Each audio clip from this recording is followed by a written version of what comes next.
Good afternoon students, स्वागत आप सभी का अपनी इस मैथमेटिक्स ऑनलाइन क्लासेस में।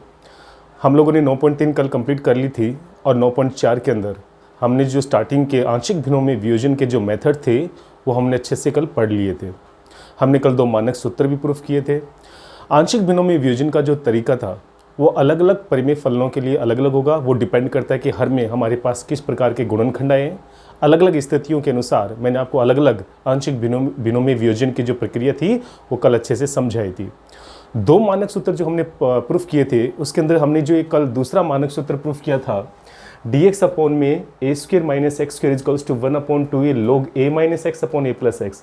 देखो बच्चों, जो हमने प्रूफ किया था वो आता 1/2a log a plus x upon a minus x, और ये बिल्कुल सही है। ऊपर प्लस आएगा, नीचे माइनस आएगा। बाय मिस्टेक यहाँ पे अंश में माइनस और बट्टे में जो है वो प्लस लिख दिया गया था, इसके लिए मैं आपसे क्षमा प्रार्थी हूँ। आप यहाँ पे थोड़ा सा परिवर्तन कर लीजिएगा।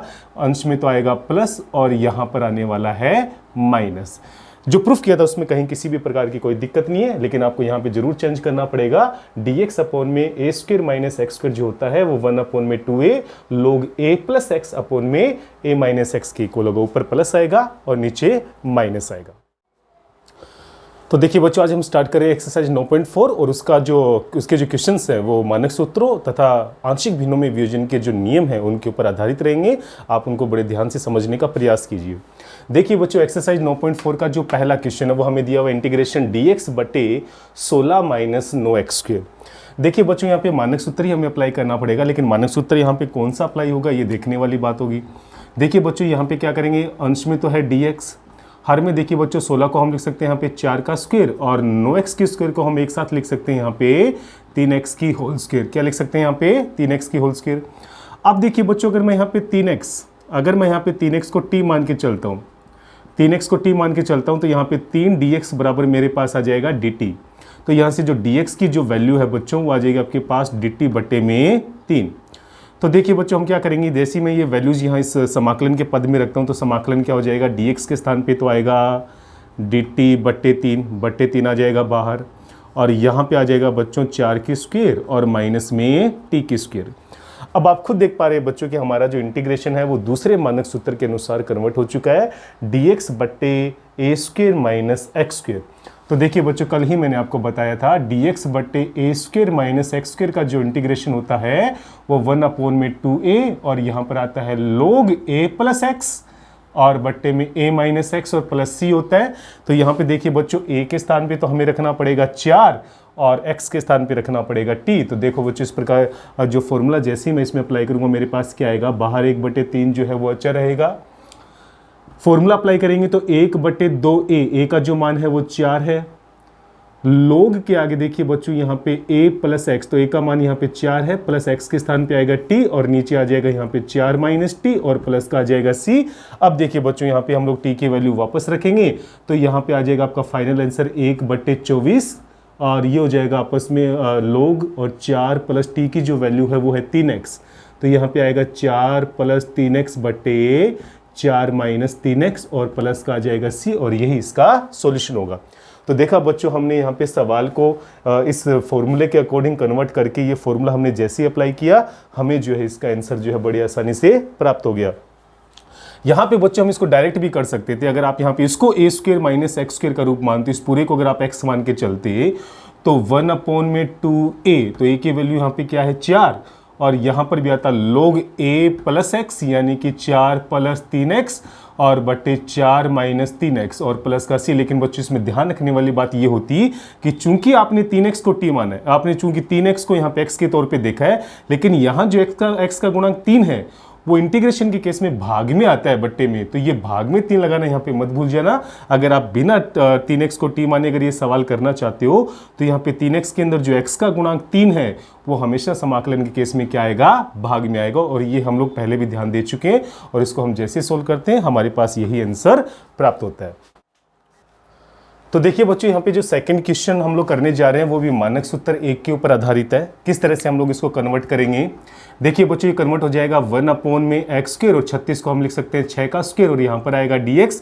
अब देखिए बच्चों यहाँ पे 1/x square minus a square, तो यहाँ पे कौन सा मानक सूत्र अप्लाई होगा, मानक सूत्र नंबर 1 dx बटे x square minus a square जो होता है वो 1/2a log x माइनस ए बटे एक्स प्लस ए के इक्वल होता है और प्लस का c।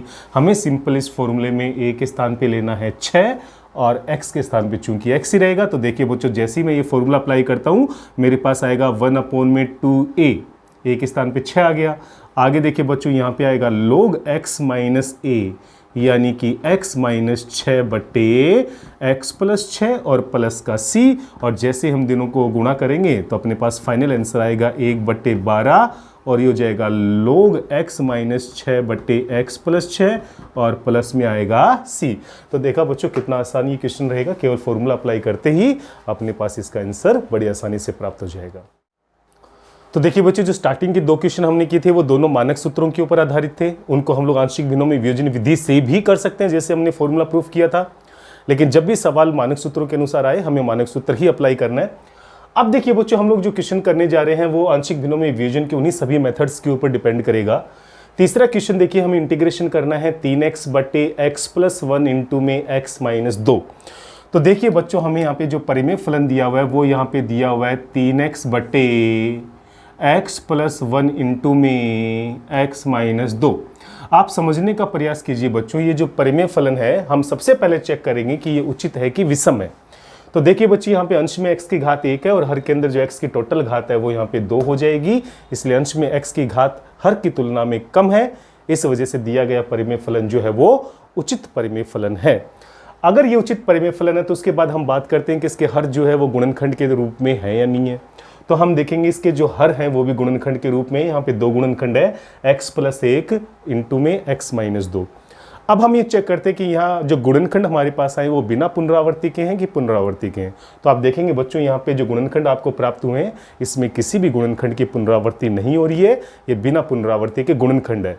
तो हम इनको आंशिक भिन्नों में किस तरह से वियोजित करेंगे ये इसका अहम पार्ट होगा। तो देखिए बच्चों चूंकि यहाँ पे x प्लस 1 और x माइनस 2 बिना पुनरावर्ती के गुणनखंड है, इसलिए यहाँ पे आपके पास a अपोन में x प्लस 1 लेना होगा और प्लस में आपको लेना होगा b अपोन में x माइनस 2। तो हमने यहाँ पे दी गई परिमेय फलन का आंशिक भिन्नों में वियोजन कर दिया। अब देखिए बच्चों इसको मैंने ले लिया समीकरण नंबर 1।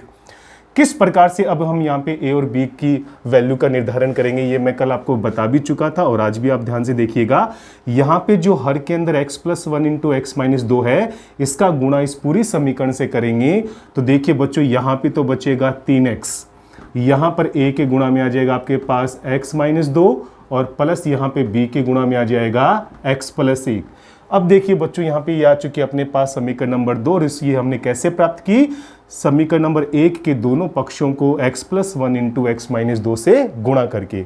अब देखिए बच्चों हम यहाँ पे चरों का जो अपने पास अचर राशियाँ हैं a और b इनका हम लोग विलोपन करेंगे। और विलोपन कैसे करेंगे, हम यहाँ पे सबसे पहले पूरी समीकरण के अंदर x बराबर प्लस 2 रखेंगे। x बराबर प्लस 2 लेने से यहाँ से a का विलोपन हो जाएगा, b का मान निकल के आएगा और x बराबर माइनस 1 लेने पर b का विलोपन हो जाएगा और a की वैल्यू निकल के आएगी। तो देखिए बच्चों यहाँ से समीकरण 2 के अंदर समीकरण 2 में हम पहले तो ले रहे हैं x बराबर प्लस का 2 रखने पर, x बराबर प्लस का 2 रखने पर। तो देखिए बच्चों क्या आएगा, आप यहाँ से स्टार्ट कर दीजिए लेफ्ट हैंड साइड से। तो x के स्थान पे 2 रखेंगे तो लेफ्ट हैंड साइड में 3 दुआ हो जाएगा 6, यहाँ पे 2 रखेंगे तो 2 से 2 कैंसिल होकर ये पूरा पद 0 हो जाएगा और यहाँ x बराबर 2 रखेंगे तो 2 और 1 3, यानी आपको यहाँ पे प्राप्त होने वाला है 3b। क्या प्राप्त हो जाएगा यहाँ पे 3b। तो देखिए बच्चों यहाँ से जो b का मान है वो आ जाएगा 6/3 यानी कि 2। तो आपको यहाँ से जो बच्चों b का मान है वो कितना प्राप्त हो जाएगा, 2 प्राप्त हो जाएगा। अब देखिए बच्चों हम यहाँ पे समीकरण नंबर 2 में x बराबर -1 रखेंगे। x बराबर -1 रखने पर तो देखिए बच्चों क्या आएगा, यहाँ पे -1 रखेंगे तो x के स्थान पे -1 रखेंगे तो ये हो जाएगा -3। x के स्थान पे -1 रखेंगे तो यहाँ पे -1 और -2 -3a, तो यहाँ पर आ जाएगा -3a और यहाँ पर -1 रखने पे ये पूरा पद हो जाएगा 0। तो देखिए बच्चों यहाँ से जो a की वैल्यू आएगी वो आएगी आपके पास प्लस का 1, क्योंकि -3 में -3 का भाग देंगे तो प्लस का 1 आएगा। तो देखा बच्चों हमने विलोपन विधि से किस प्रकार से a और b का मान जो हमने यहाँ से बड़ी आसानी से प्राप्त कर लिया। अब ये a और b की वैल्यू समीकरण नंबर 1 में रखेंगे तो देखिए बच्चों क्या आएगा, समीकरण नंबर 1 का रूप हो जाएगा यहाँ पे 3x बटे x प्लस 1 इंटू में x माइनस 2 बराबर में देखिए बच्चों a के स्थान पे तो आएगा 1 बटे एक्स प्लस 1 और b के स्थान पे यहाँ पे वैल्यू रखेंगे 2, तो यह आ जाएगा यहाँ पे 2/x-2। अब देखिए बच्चों, हमें इस पूरे पद का हमें x के सापेक्ष इंटीग्रेशन करना है, तो यहाँ पर हम किसका साइन लगा देंगे, इंटीग्रेशन का। किसके सापेक्ष करना है, हमें यहाँ पे ये x के सापेक्ष करना है। तो देखा बच्चों, जो क्वेश्चन हमें दिया गया था वो वास्तव में ये था, और ये आंशिक भिन्नों में वियोजन होकर दो अलग अलग समाकलन में कन्वर्ट हो चुका है। अब देखिए बच्चों, इनका इंटीग्रेशन कैसे होगा। देखिए बच्चों, अभी हम इसमें कोई परिवर्तन नहीं कर रहे हैं, 1/x+1 एज इट इज रखेंगे, और यहाँ पर ये जो 2 है वो अचर राशि है, वो इंटीग्रेशन बाहर आ जाएगा, और यहाँ पे बचेगा dx/x-2। अब देखिए बच्चों, इनका समाकलन क्या होगा, 1/x+1 का इंटीग्रेशन 1/x के फॉर्मूले से करेंगे, तो यहाँ पर लगने वाला है log x। क्या लगेगा यहाँ पे, log x, और प्लस 2 इंटू में यहाँ पर भी 1/x का ही रूल लगाएंगे, क्योंकि यहाँ पे x के आगे एक अचर राशि दी हुई है, इस वजह से यहाँ पे भी क्या आने वाला है, log x-2, और प्लस में हम हमेशा क्या जोड़ेंगे यहाँ पे c, और यही हमारा क्या हो जाएगा, सॉल्यूशन हो जाएगा। तो देखा बच्चों, इस परिमेय फलन को किस प्रकार से हमने आंशिक भिन्न में कन्वर्ट किया, किस प्रकार से हमने a और b की वैल्यू की गणना की, और जैसी a और b की वैल्यू वापस रखेंगे उसके बाद में हमने जो पद हमें प्राप्त हुए उनका समाकलन बड़ी आसानी से कर लेंगे, और हमें इसका आंसर बड़ी आसानी से प्राप्त हो जाएगा। देखिए बच्चों, क्वेश्चन नंबर 4 भी हमें एक परिमेय फलन दिया हुआ है, इसके हर की भी अपनी एक अलग पहचान है, और उसी पहचान के अनुसार हम इसको आंशिक भिन्नों में वियोजित करेंगे। तो देखिए बच्चों, यहाँ पे हमें जो फलन दिया हुआ है वो किस प्रकार का फलन है, परिमेय फलन है, लेकिन इसके हर की जो खासियत है वो भी आप देखेंगे कि फलन अपने पास है 3x-2, बट्टे में है यहाँ पे x+1 की होल स्क्वायर, और इनटू में है यहाँ पे x+3। देखिए बच्चों, इसका किस प्रकार से हम लोग आंशिक भिन्नों में वियोजन करेंगे। यहाँ पे x+1 की होल स्क्वायर आने का मतलब सीधा सा यही है बच्चों कि यहाँ पे गुणनखंड x+1 की पुनरावृत्ति हुई है। तो यहाँ हर के अंदर जो x+1 की पुनरावृत्ति हुई है, तो हम इसको किस प्रकार से आंशिक भिन्नों में बदलेंगे। जिस गुणनखंड की पुनरावृत्ति हुई है उसको हम सबसे पहले a अपॉन में उसकी सिंगल घात के साथ लिखते हैं, तो यहाँ पे x+1 की घात 1 आएगी, और उसी पुनरावृत्ति वाले फलन को b बटे अगली हम इसको x+1 की घात 2 के रूप में लिखेंगे। अगर यहाँ पे घात 3 होती तो बच्चों हमें लेना पड़ता c अपॉन में x+1 की घात 3, परंतु ऐसा नहीं है, यहाँ पे केवल होल स्क्वायर तक ही है, इसलिए हमने सबसे पहले a अपॉन x+1 की सिंगल घात, उसके बाद में b अपॉन x+1 की डबल घात, और यही रूल हमने आपको उसके आंशिक भिन्नों में वियोजन के मेथड के लिखवाते समय मैंने आपको बताया था। x+3 चूंकि यहाँ पे एक सिंगल फैक्टर और रह गया, तो बच्चों इसके लिए हम यूज करेंगे अचर राशि c, तो c के बट्टे में आ जाएगा यहाँ पे x+3। क्या आ जाएगा यहाँ पे x+3। तो देखिए बच्चों, ये हो जाएगी हमारी समीकरण नंबर 1, और हमने इसको आंशिक भिन्नों में कर दिया वियोजित। अब देखिए बच्चों, अचर राशि ABC की गणना हम किस प्रकार से करेंगे। रूल वही होगा, यहाँ पे हर के अंदर जो x+1 की होल स्क्वायर इंटू x+3 दिया हुआ है, इसका पूरी समीकरण से हम लोग क्या करेंगे, गुणा करेंगे। तो देखिए बच्चों, यहाँ पे लेफ्ट हैंड साइड में हमारे पास बचने वाला है 3x-2। एक ही गुणा में देखिए बच्चों, यहाँ पे x+1 है बट्टे में, और जब हम इस पद से गुणा करेंगे तो अपने पास यहाँ पे x+1 की घात 1 रहेगी, और इसके गुणा में x+3 भी रहेगा। इसी प्रकार देखिए बच्चों, b बट्टे x+1 की होल स्क्वायर को जब इस पद से गुणा करेंगे तो x+1 की होल स्क्वायर से तो x+1 की होल स्क्वायर कटेगा, और b के गुणांक में यहाँ पे केवल बचने वाला है x+3, और इसी प्रकार c के गुणांक में बचने वाला है x+1 की होल स्क्वायर। अब देखिए बच्चों, हम लोग यहाँ पे किस प्रकार से a, b और c की वैल्यू का निर्धारण करेंगे। तो देखिए बच्चों, यहाँ पे आप देखेंगे कि जैसे मैं x बराबर -1 लेके चलता हूँ, x बराबर -1 लेने पर, और -1 लेने का रीजन ये है बच्चों कि जैसे मैं यहाँ पे x बराबर -1 लेके चलता हूँ, इससे c वाली अचर राशि 0 हो जाएगी, और a वाली अचर राशि जो है वो 0 हो जाएगी। तो यहाँ पे हम कौन सी अचर राशि का मान निकाल लेंगे, b का। तो देखिए बच्चों, x बराबर -1 लेने के ऊपर अपने पास इस पूरी समीकरण में क्या प्रभाव पड़ने वाला है। यहाँ से हम लोग स्टार्ट करेंगे, 3 को -1 से गुणा करेंगे तो -3 और -2, यानी लेफ्ट हैंड साइड में हमारे पास आने वाला है -5। a अचर राशि हो जाएगी यहाँ पे 0, और यहाँ पर c वाली अचर राशि भी हो जाएगी 0, और x बराबर -1 रखेंगे तो -1 + 3 यानी कि 3 - 1 यानी कि 2b। तो अपने पास यहाँ पे केवल कितना बचने वाला है, 2b, और ऐसा करने से यहाँ से जो b की वैल्यू है वो आ जाएगी -5/2। क्या आ जाएगी यहाँ पे, -5/2। अब देखिए बच्चों, यहाँ पे अगर मैं x बराबर -3 लेने पर, x बराबर -3 अगर मैं यहाँ पे लेके चलता हूँ, तो आप देखेंगे बच्चों, यहाँ पे -3 रखने पर आपके पास a वाला पार्ट 0 हो जाएगा, क्योंकि -3 + 3 0 होगा। बी वाला जो अचर राशि है वो भी 0 हो जाएगी, हमारे पास मान निकल के आएगा सी का।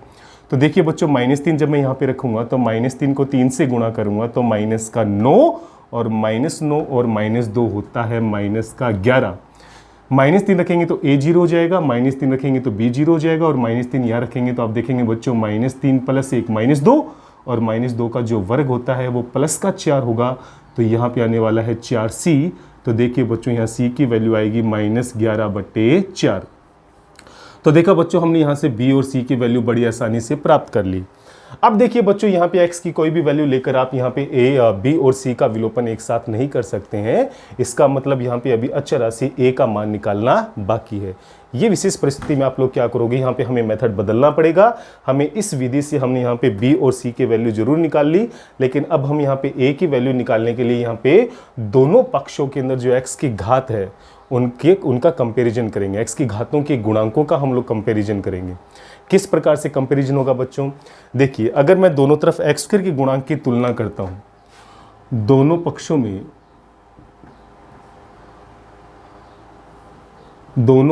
में x² के गुणांकों की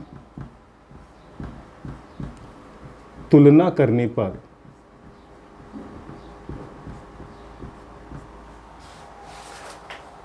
तुलना सही है, देखा हाँ सही।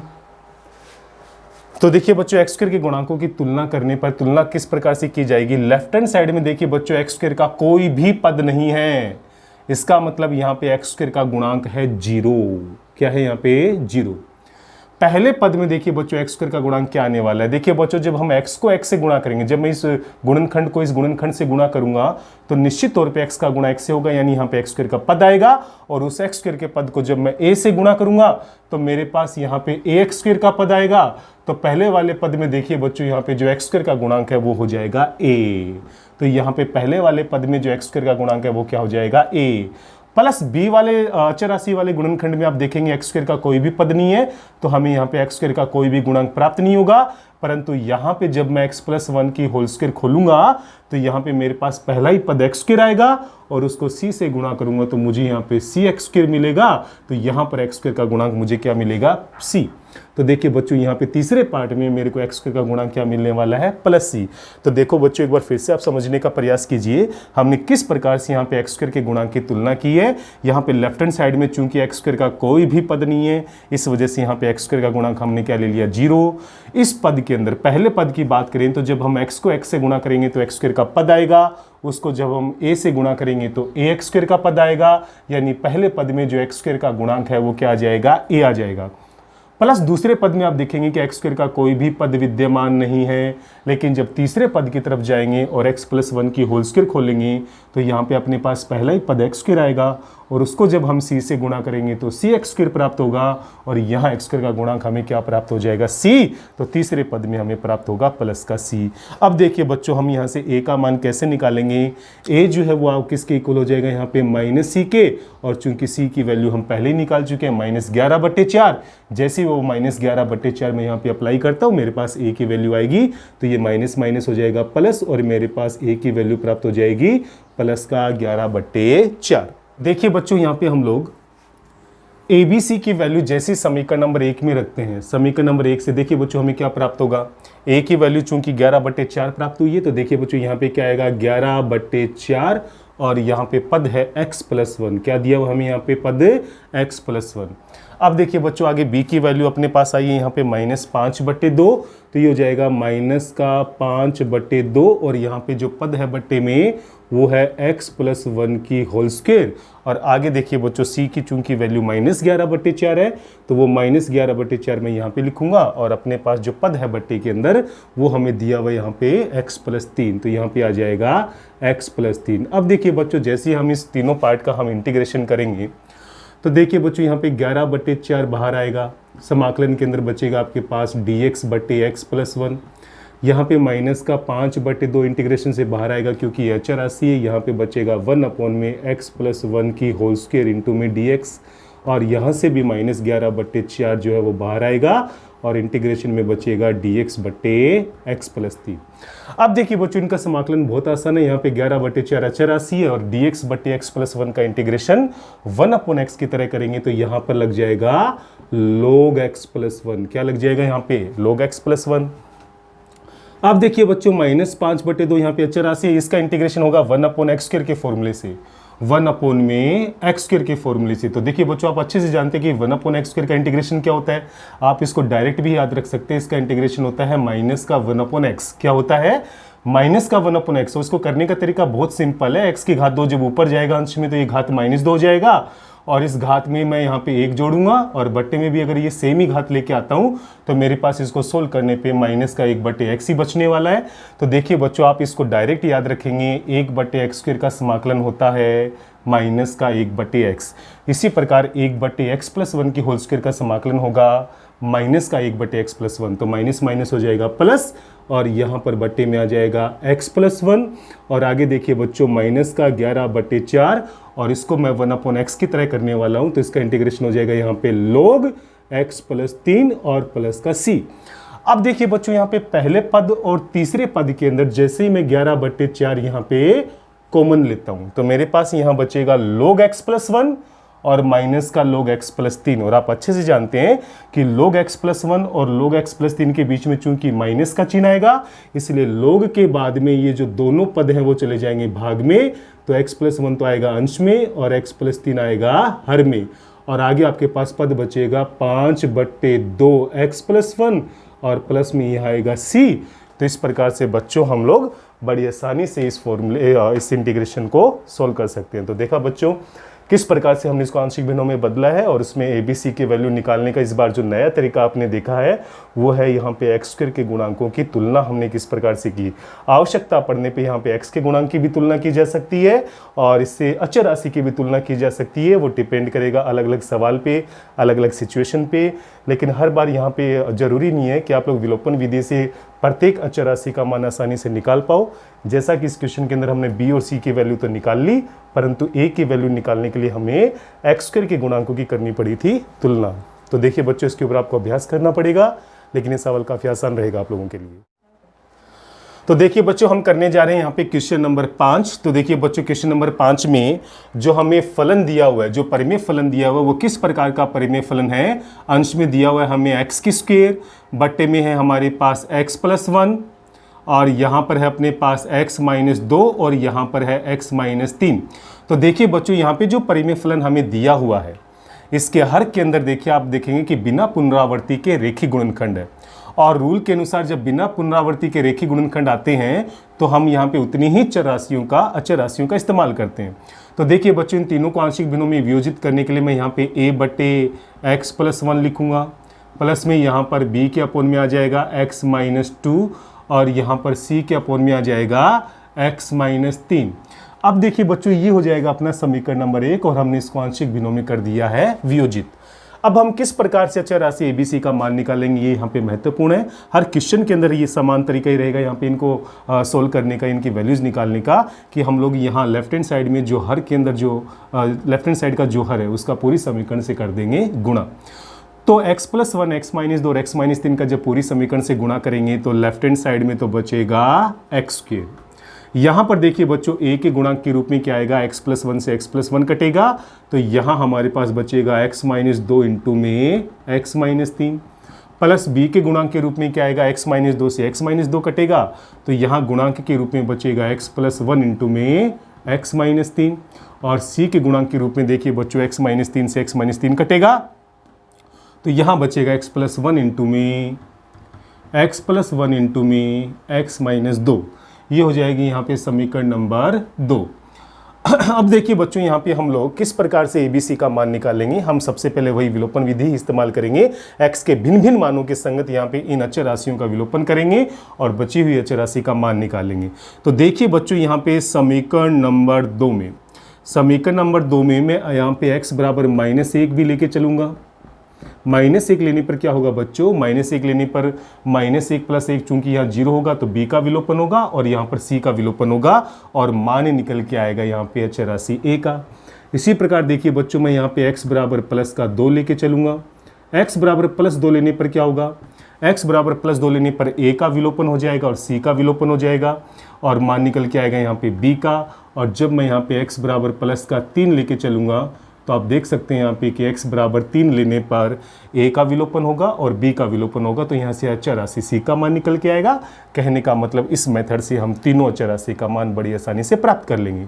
सबसे पहले x बराबर -1 रखूंगा इस समीकरण में, तो लेफ्ट हैंड साइड में देखिए बच्चों x की स्क्वायर दिया हुआ है, तो -1 यहाँ पे रखेंगे तो -1 का वर्ग होता है +1। यहाँ पर देखिए बच्चों a के गुणांक में क्या आएगा, -1 और -2 हो जाएगा -3 और ये -1 और -3 हो जाएगा यहाँ पे -4, तो ये हो जाएगा 1 = 12a। तो यहाँ पे a की जो वैल्यू है वो 1/12 के रूप में हमें प्राप्त हो जाएगी।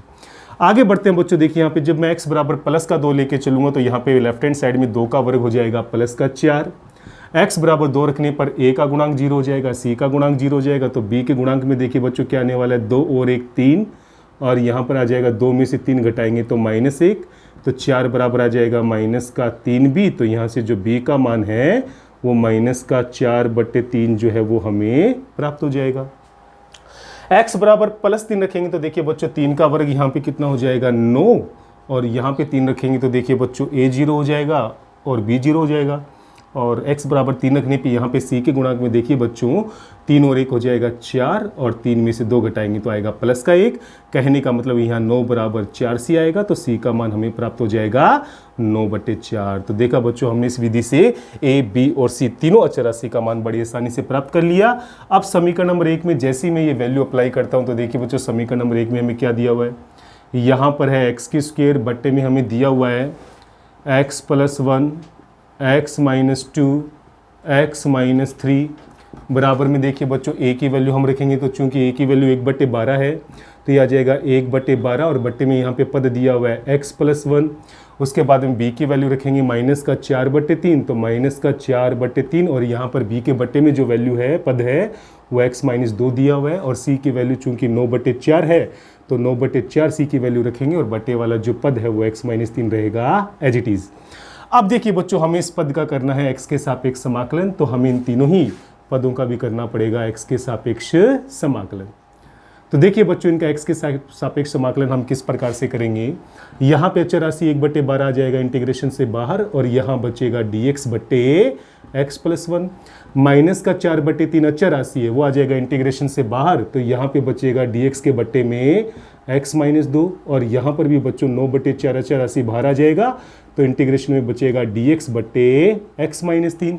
अब देखिए बच्चों यहाँ पे हमें इसका समाकलन करेंगे तो क्या प्राप्त होगा 1/12 और हम इन तीनों ही इंटीग्रेशन का 1/x की तरह इंटीग्रेशन करेंगे तो यहाँ पे तो हमें प्राप्त हो जाएगा log x + 1, यहाँ बाहर 4/3 है और यहाँ पे इनका इंटीग्रेशन हो जाएगा log x - 2 और यहाँ पर 9/4 चूंकि बाहर अचर राशि है तो यहाँ पे प्राप्त हो जाएगा log x - 3 और प्लस का c। तो देखा बच्चों यहाँ पे जो समाकलन के तीनों ही पद आए हैं वो काफ़ी आसान आए हैं। तो यहाँ पे जो मेन पार्ट है वो है यहाँ पे हमें किस प्रकार से इनका आंशिक भिन्नों में वियोजन करना है और अचर राशि ABC का मान हम किस प्रकार से यहाँ पे प्राप्त करेंगे वो महत्वपूर्ण है।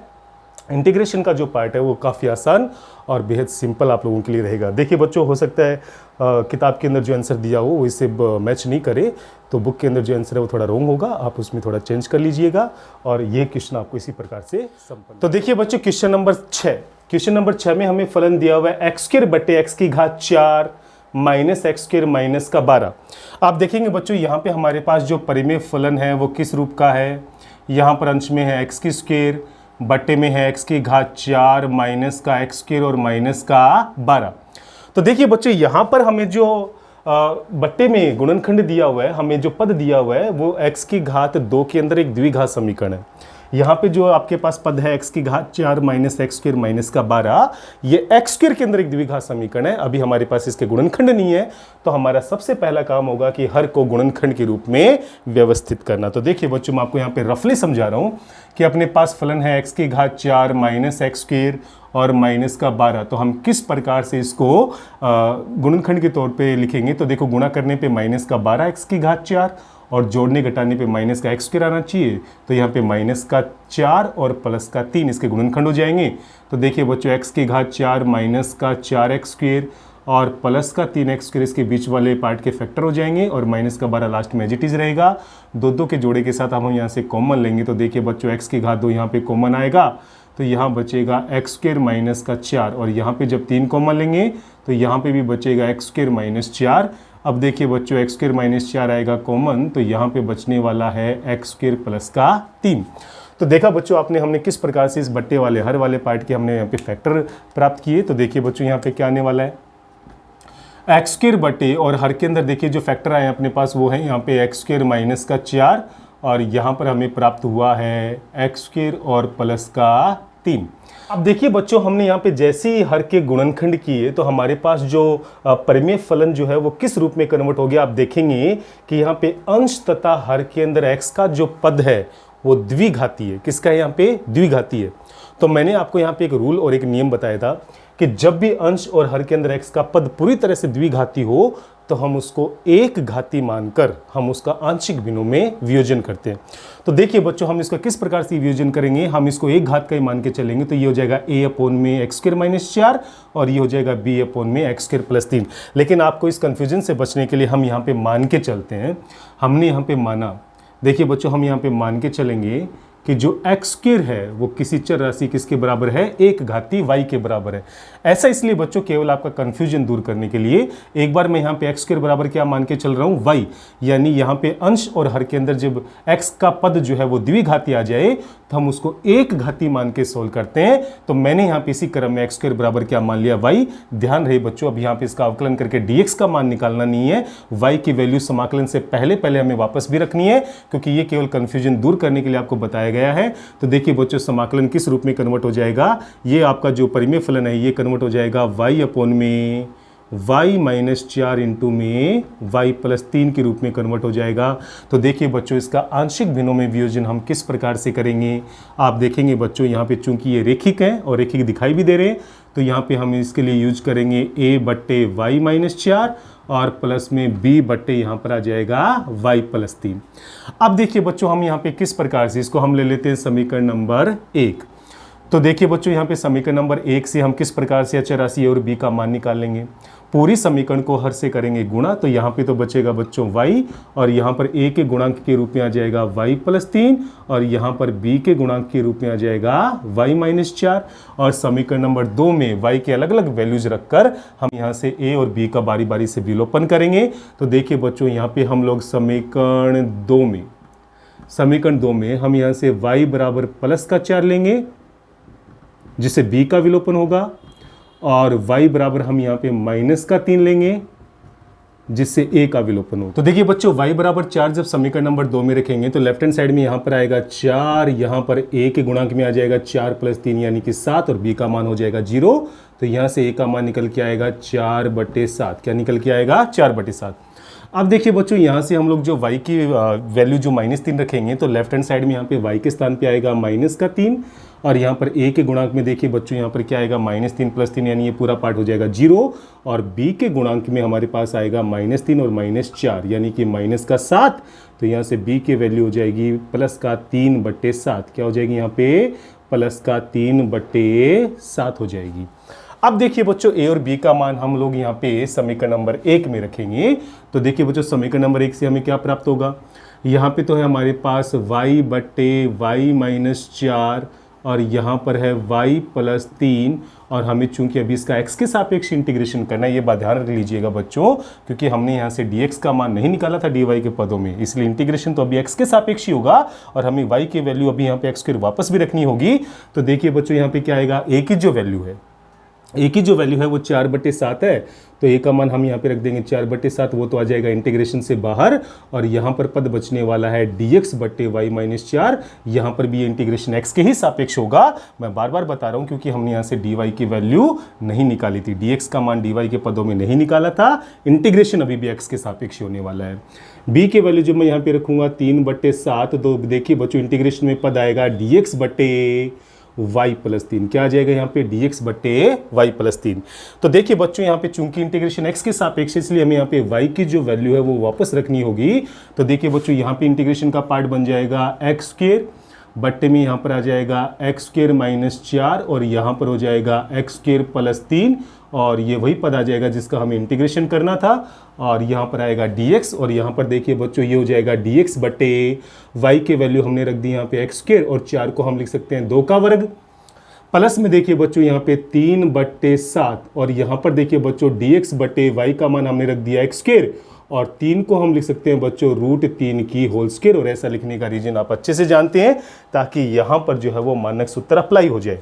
यहाँ पर जो है वो मानक सूत्र जो हमने कल बताया था वो 1 नंबर मानक सूत्र यहाँ पे अप्लाई होगा और उसके अनुसार यहाँ पे फॉर्मूला कौन सा लगेगा dx बटे एक्स स्क्वायर माइनस ए स्क्वायर जो कि होता है 1/2a तो a का मान यहाँ पे कितना दिया हुआ है 2 और आगे होता है log x माइनस ए तो यहाँ पर आएगा log x माइनस 2 बटे x प्लस 2। इसी प्रकार आगे देखिए बच्चों यहाँ पर बाहर दिया हुआ है 3/7 और यहाँ पे कौन सा फॉर्मूला अप्लाई हो जाएगा dx बटे एक्स स्क्वायर प्लस ए स्क्वायर। ये सारे मानक फॉर्मूले आपको लिखवाए हुए हैं पीछे भी आए हुए हैं। इसका इंटीग्रेशन का फॉर्मूला होता है 1/a tan inverse x upon में a। तो देखिए बच्चों 1/a के स्थान पे आएगा यहाँ पे √3 और ये हो जाएगा tan इनवर्स x अपॉन में a तो x के अपॉन में यहाँ पे आ जाएगा √3 और प्लस का आएगा c। अब देखिए बच्चों हम इसको सोल्व करेंगे तो हमारा फाइनल आंसर क्या आने वाला है। ये देखिए बच्चों 2 दूआ 4 तो 4 से 4 हो जाएगा कैंसिल यहाँ पे बचेगा 1/7 तो यहाँ तो आएगा 1/7 इसके साथ अपन को लगाना पड़ेगा log x माइनस 2 और बट्टे में आ जाएगा यहाँ पे x प्लस 2। उसके बाद में देखिए बच्चों यहाँ पे जब 3 में √3 का भाग देंगे तो अंश में बचेगा √3 और बट्टे में आएगा 7 तो यहाँ पर आने वाला है tan इनवर्स x बटे √3 और यहाँ पर आ जाएगा प्लस का c। तो देखा बच्चों हमने किस प्रकार से इस समाकलन को इसका सॉल्यूशन जो हमने इस रूप में प्राप्त किया है। तो देखिए बच्चों इसमें जो विशेष बात थी वो ये है कि जैसे हमने यहाँ पे इस हर को गुणनखंड के रूप में कन्वर्ट किया तो ये जो पूरा का पूरा परिमेय फलन है इसमें x का पद जो है वो द्विघाती आया।